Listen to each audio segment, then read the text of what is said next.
So if things are feeling a little crazy for you, like you've been flaring up for no reason, your emotions just seem to be out of control lately, and you're arguing with people, you're bursting out at people, saying things that you regret later on, you've come to the right place. The universe has collaborated to bring your attention to this video, and the message in the following reading is for you.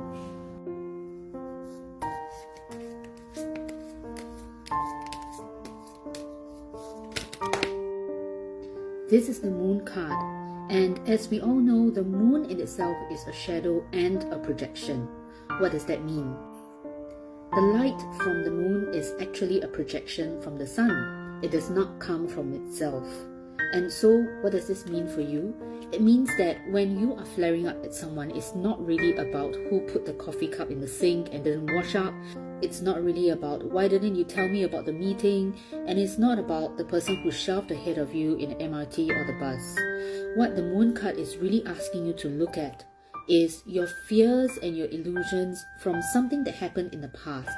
So for example, if you had a car accident and it was something very traumatic that you didn't really deal with, and so every time you sit in a car or every time a car jam breaks, and you go into this crazy frenzy of emotions and you start to flare up and you start to go out of control, and the root of why this is happening is not because the person is a bad driver.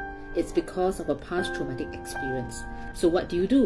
So look back, really think back about something that really affected you that you never really dealt with. Watch out and observe the patterns. Every time you flare up at someone, every time your emotions go out of control, what is a trigger word that somebody may have said to you? What is that trigger action? And what is that trigger emotion that you're feeling that causes you to go out of control? So remember, it's okay to flare up.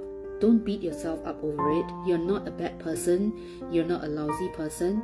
There's just something in your past that needs working on and you haven't really gone to fix it. And so just look back in your past, dig deep back into what has been happening, and you will find your answer, and keep your cool.